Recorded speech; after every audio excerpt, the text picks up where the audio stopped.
নমস্কার, মধ্যরাত ইউটিউব চ্যানেলে আপনাদের স্বাগত। আজ আমাদের নিবেদন অজানা আতঙ্ক নামে একটি গল্প। গল্পটি শিল্পী চক্রবর্তীর লেখা, প্রতিলিপি অ্যাপ থেকে নেওয়া হয়েছে। এই গল্পের সমস্ত চরিত্র কাল্পনিক। বাস্তবের সঙ্গে কোনো মিল থেকে থাকলে তা একান্তই কাকতালীয় এবং অনিচ্ছাকৃত।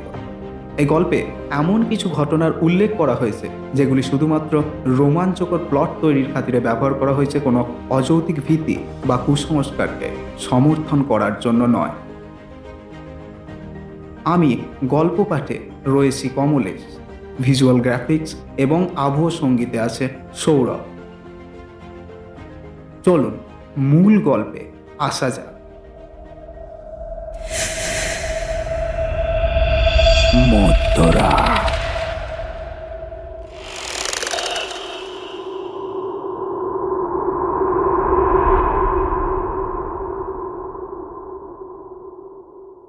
জানি না কদিন ধরে আমার কি হয়েছে। প্রায় রাতেই কারোর অস্তিত্ব আমি অনুভব করি আমার চারপাশে। এটা আমার মনের ভুল না বাস্তব মেলাতে পারি না। দিন দিন আমি যেন পাগল হয়ে যাচ্ছি। আমাকে একটা আতঙ্ক গ্রাস করে ধরছে ক্রমাগত, যার থেকে আমি বেরাতে চেয়েও বেরাতে পারছি না। একটা ভয়, হ্যাঁ, একটা ভয় আমাকে চেপে ধরেছে, আমাকে ঘিরে ধরে, টেনে নিয়ে যেতে চাইছে মৃত্যুর কোলে। কি করব আমি এখন, কি করব? আর আজ সেই ঘটনা থেকে মুক্তির পথ খুঁজেই লিখতে বসেছি নিজের জীবনের অন্তিম লেখা। হয়তো তবে ঘটনা বলতে গেলে আমাকে ফিরে যেতে হবে আজ থেকে 5 বছর আগের একটা অভিশপ্ত দিনে। আজ থেকে 5 বছর আগে।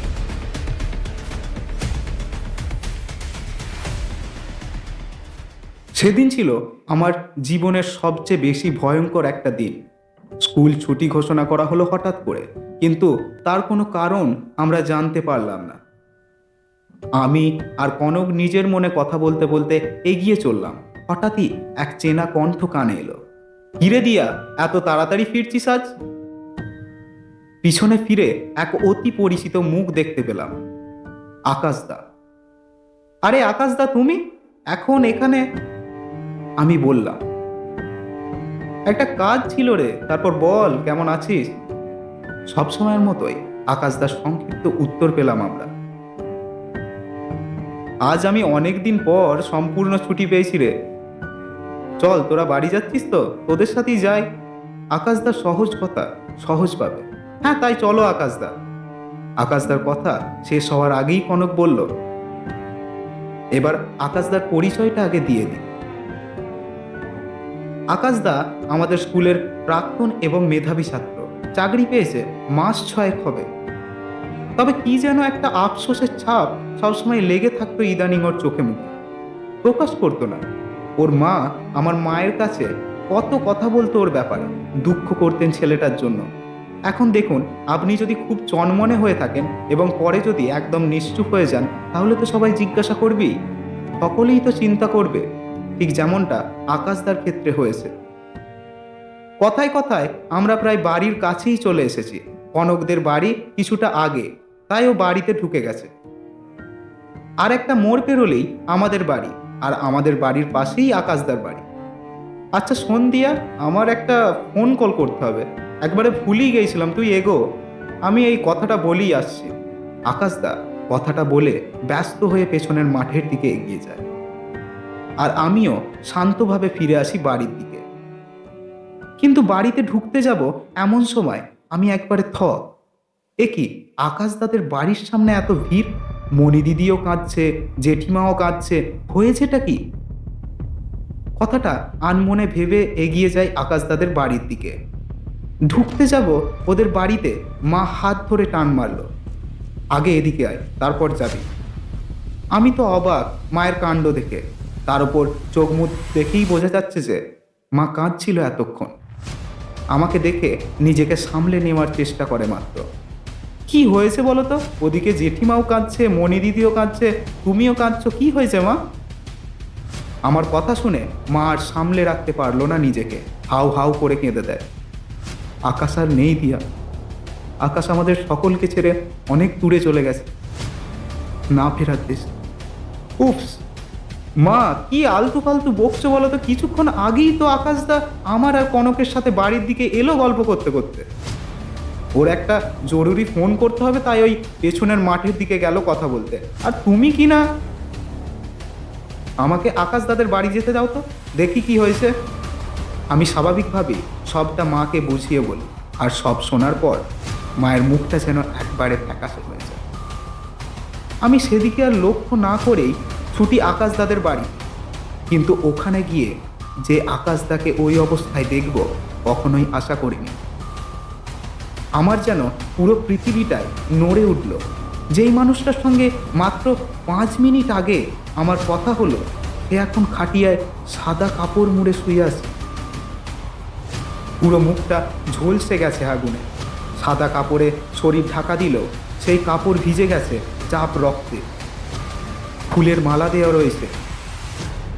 সকলে প্রস্তুতি নিচ্ছে ওকে দাহ করতে নিয়ে যাওয়ার জন্য। আমার আর তখন কোনো হুঁশ নেই। হঠাৎই চারপাশ যেন কেমন ঘুরতে থাকে চোখের সামনে। এত চিৎকার, কান্না, কিছুই যেন আমার কানে যাচ্ছে না। চোখের সামনেটা অন্ধকার হয়ে আসছে, আর কানে তখনও বাজছে আকাশদার কিছুক্ষণ আগে বলা কথাটা। আজ অনেক দিন পর আমি ছুটি পেয়েছি, পরম শান্তির ছুটি। মুহূর্তেই সব কিছু অন্ধকার হয়ে আসে আমার। আমি বুঝতে পারছি আমি পড়ে যাচ্ছি, তবুও কিছু করতে পারি না। পূর্বের ঘটনা। আকাশ দাদের বাড়িতে গিয়ে দিয়া যখন দেখলো যে আকাশ আর নেই, সত্যিই মারা গেছে, তখনও সেন্সলেস হয়ে যায়। মেয়েটা বুঝতে পারে না হঠাৎ করে কোথা থেকে কি হয়ে গেল। 9-এ পড়া একটা মেয়ের মাথায় হয়তো এত কিছু ঢোকার কথাও নয়। যেই ছেলেটির সাথে 10 মিনিট আগেও গল্প করতে করতে বাড়ি আসছিল, সেই ছেলেটি হঠাৎ করে কি হলো, কিভাবে সে মারা গেল, পুরোটাই যে রহস্য। বর্তমান। ডাক্তারবাবু এসে দেখে যাওয়ার অনেকক্ষণ পরে দিয়ার জ্ঞান ফিরল, কিন্তু বাস্তবের সাথে মানিয়ে নিতে সত্যিই ওর অসুবিধা হচ্ছিল। একবার ভালো করে নিজের ঘরটা দেখার চেষ্টা করলো। বাবা, মা, দাদা ভাই সবাই ওকে আগলে বসে রয়েছে। পাশের বাড়ির মেজ ঠাম্মাও আছে, কিন্তু আকাশদা। কথাটা ভাবতেই বুকের ভেতরটা কিরকম যেন করে ওঠে দেয়া। একটা শীতল স্পর্শ যেন ওর শিরদাঁড়া দিয়ে একবারে নিচের দিকে নেমে যায়। তখনও আকাশদাদের বাড়ির থেকে কান্নার শব্দ ভেসে আসছে। ও বোঝার চেষ্টা করে এখন ঠিক কটা বাজে, কিন্তু খুব একটা বুঝে উঠতে পারে না। তার কারণ ওর মাথায় ঠিক যেভাবে আঘাত লেগেছিল, তার ফলে সেন্সলেস হওয়ার সময় ঠিক যতটা ভয় পেয়ে গিয়েছিল, তার জেরেই হয়তো এখনো নিজেকে ধাতস্থ করে উঠতে পারছে না ও সব কিছুর সঙ্গে। তাড়াতাড়ি উঠে বসতে চায় ও বিছানার ওপর, কিন্তু বিছানার ওপর উঠে বসার আগেই ওর মা ওকে শক্ত করে ধরে নেয়। আসতে দিয়া, তোর শরীর ঠিক নেই। ডাক্তারবাবু বললেন তুই মারাত্মক ভয় পেয়ে গিয়েছিলে, সেই কারণেই তোর এরকম অবস্থা হয়েছে। আর এরকম অবস্থায় তোর একবারই এতটা চঞ্চল বা হুড়োহুড়ি করা চলবে না। এখন তোকে অনেকটা সাবধানতার সঙ্গে থাকতে হবে, আর আমি যা বলবো তোকে সেগুলো শুনতে হবে। কথাটা বলেই সীমা দেবী দিয়ার মাথায় হাত বুলিয়ে দেয়, মেয়েকে বুকে জড়িয়ে ধরে। খুব আস্তে আস্তে ওর মাথায় হাত বুলিয়ে দিতে দিতে বলে, যা হওয়ার সেটা হয়ে গেছে। আমি জানি না মা তুই কি দেখেছিস স্কুল থেকে আসার সময়, কিন্তু তোর দেখার ওপর ভিত্তি করে সত্যিটা বদলে যাবে না। যেটা সত্যি সেটা তো তোকে মেনে নিতেই হবে। আকাশ যে আর নেই, আর এই কথাটা আমরা সবাই মেনে নিয়েছি এই তিক্ত সত্যিটা। এখানে সবাই রয়েছে, সবাই কিন্তু সেই একই কথা বলছে। এখন যদি তুই এই বিষয়টার সঙ্গে নিজেকে মানিয়ে নিতে না পারিস, তাহলে কিন্তু আমাদের আরো বেশি চিন্তায় পড়তে হবে তোকে নিয়ে। ভয় পাস না মা, আমরা সবাই আছি, দেখ আমরা সবাই আছি। আরে বৌমা, তুমি ওকে এখনই এভাবে বলো না তো। আগে যাও, ঠাকুর ঘর থেকে গঙ্গা জল নিয়ে এসো। তোমাদের মেয়ের কিচ্ছু হয়নি। আর অরবিন্দ, তুই যা, তুই গিয়ে একটু গরম দুধ নিয়ে আয়। সৌরভ, তুইও বাইরে যা, আমি আছি ওর এখানে। আচ্ছা পিসি, আমি এক্ষুনি যাচ্ছি। তুমি একটু দেখে রাখো ওকে, আমি এক্ষুনি আসছি। আর সীমা, তুমিও যাও। সৌরভ, পিসি যখন বলছে তুইও বাইরে যা। সবাই সবার মতো নিজেদের বক্তব্য পেশ করলো এবং তারপরেই সবাই যে যার নিজের কাছে ব্যস্ত হয়ে পড়ল। এই মুহূর্তে ঘরে একমাত্র রয়েছে দিয়া এবং ওদের পাশের বাড়ির একটা ঠাকমা। কিন্তু সত্যি কথা বলতে দিয়ার কেন জানি না মনে হচ্ছে এই মুহূর্তে এই ঘরে ওদের দুজনের অস্তিত্ব ব্যতীত আরও কোনো এক অস্তিত্ব রয়েছে, যে আপাতত চোখের সামনে ধরা দিতে চাইছে না নিজেকে, কিন্তু সে রয়েছে। আর ঠিক এই জায়গা থেকে দাঁড়িয়েই সব কিছুর সঙ্গেই ও যেন বারবার করে গুলিয়ে ফেলছে কিছুক্ষণ আগের, বা বলা ভালো কিছু ঘন্টা আগের ঘটে যাওয়া ঘটনাগুলোকে। কি সুন্দর আকাশদা ওদের সঙ্গে কথা বলতে বলতে বাড়ির দিকেই আসছিল। কনকও তো দেখেছে আকাশদাকে, কিন্তু বাড়িতে আসার পর আকাশদার ওই ঝলসে যাওয়া মুখটা যখন দেখল, না আর ভাবতে পারছে না ও। সব কিছু কীরকম যেন তালগোল পাকিয়ে যাচ্ছে ওর। ও যেগুলো ভাবছে সেগুলো হয়তো ভুল, আবার ঠিক। না, না, না, আর এভাবে এত চাপ নিতে পারছে না। কি করে থাকবে এখন ও এই ঘরটার মধ্যে? বারবার করে সব পুরনো কথাগুলো যে মনে পড়ছে, আর তার সাথে ওই দ্বিগুণ তালে বেড়ে যাচ্ছে ভয়। দুই হাতে নিজের মুখ ঢাকা দিয়ে ফেলে দিয়া, যেন কেউ ওর দিকে দুই চোখের দৃষ্টি ফেলে তাকিয়ে রয়েছে, আর ও সেই দৃষ্টি থেকে নিজেকে আপাতত লুকিয়ে ফেলার চেষ্টা করছে এভাবে। এই মেয়ে, এত ভয় পাচ্ছিস কেন তুই? আমি তো বুঝতে পারছি। আমি মানছি তুই আকাশের ওই রকম একটা বীভৎস মুখ দেখতে পারিসনি, কিন্তু তোকে তো তোর মা বারণ করেছিল বাপু ওখানে যেতে। তাহলে কেন গেলি বলতো তুই ওরকম মরা দেখতে? মেজ ঠাম্মির কথাটা তীরের মতো এসে বেঁধে রেয়ার বুকে। যার সঙ্গে একটু আগেই কথা বলল সে মরা হলো কিভাবে? নানান চিন্তা মাথার মধ্যে ঘুরপাক খাচ্ছে। তবে আবারও মেজ ঠাম্মির কথার শব্দে ও বাস্তবে ফেরে। সামনে থেকে দেখছিস তো, তাই এরকম একটু ভয় পাচ্ছিস। একটু সময় পার কর, দেখবি আবার সব কিছু ঠিক হয়ে যাবে। আমি মানছি তোর এখন ভয় করবে, তোর মনে হবে যে হয়তো আকাশ এখনো তো সামনে আসে, এই ঘরের মধ্যেই আছে। ঠাম্মি, আকাশদা এখানে কি করে থাকবে? কি বলছো তুমি? আরে বাপু, আমি মজা করছি, বিশ্বাস কর ওই রকম কিচ্ছু না। আরে তোর বাড়িতে ঠাকুর দেবতা আছে, সবাই তাদের পুজো আর্চা করে। বাড়িতে যদি অপদেবতা ভরও করে তবুও তোর কিচ্ছুটি হবে না কো। তবে হ্যাঁ, তোর শুদ্ধিকরণ করতে হবে, নয়তো কিছু ক্ষতি হতে পারে। কারণ দেখ, তুই যখন ওই রকম একটা জিনিস দেখেছিস, মানে যা তুই তোর মাকে বলেছিস যে স্কুল থেকে আসার আগে নাকি আকাশের সঙ্গে তোদের দেখা হয়েছে, তখন অবশ্যই তোর একটু ঠাকুরের কাছে নাম গান করা উচিত। তাহলে অন্তত তোর মনের মধ্যেকার যে ভয়টা রয়েছে সেই ভয়টা দূর হয়ে যাবে। কিন্তু এভাবে ভয় পেলে হবে না। কত কিছু বলে যাচ্ছে মেজ ঠাম্মি আজকে দিয়ার সামনে বসে। অন্য সময় হলে হয়তো এতক্ষণে নানা ধরনের গল্প জুড়ে দিত দিয়া এই মানুষটার সঙ্গে, কিন্তু আজকে ওই মানুষটার কোনো কথাই যেন ওর কান অবধি পৌঁছাচ্ছে না। এই মুহূর্তে ওর মনের মধ্যে একটাই প্রশ্ন বারবার করে নাড়া দিয়ে যাচ্ছে, যদি আকাশদার মৃত্যুটা অনেক আগে সকালেই হয়ে থাকে, তাহলে ছুটির পর কে ওদের সঙ্গে কথা বলতে আসছিল, কে? আর তখনই বাইরে যেন মুষলধারে বৃষ্টি শুরু হয়।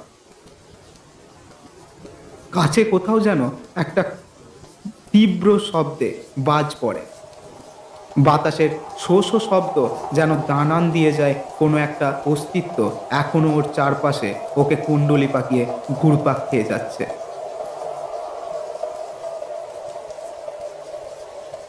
সীমাদেবী হয়তো ঠাকুর ঘর থেকে গঙ্গা জলটা নিয়েই আসছিলেন। হঠাৎ করে বাইরে বৃষ্টি শুরু হওয়ায় এক্ষুনি তাড়াতাড়ি করে সমস্ত জানলা বন্ধ করতে চায়। এমনিতেই আজকে পাড়ায় এরকম একটা সমস্যা ঘটে গেছে, এমন একটা বিপর্যয় নেমে এসেছে আজকে ওদের এই গোটা পাড়াটাতে।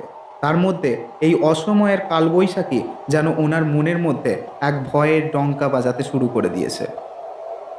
মনে হচ্ছে আজকের এই বৃষ্টি হয়তো কোনো স্বাভাবিক কিছু নয়, হয়তো এ কোনো মারাত্মক ঘটনা ঘটার পূর্ব প্রস্তুতি নিচ্ছে কোনো অপশক্তি, পূর্ব অশনি সংকেত এটা। তবে পরক্ষণেই নিজের মনকে বোঝানোর চেষ্টা করেন উনি। তার কারণ আজকে ওনাদের পাড়ায় যেই ছেলেটা মারা গেছে, সেই ছেলেটা কখনোই কারোর খারাপ করতে পারে না। সে সবসময় প্রত্যেকটা মানুষের সঙ্গে মিশে থাকতে ভালোবাসতো।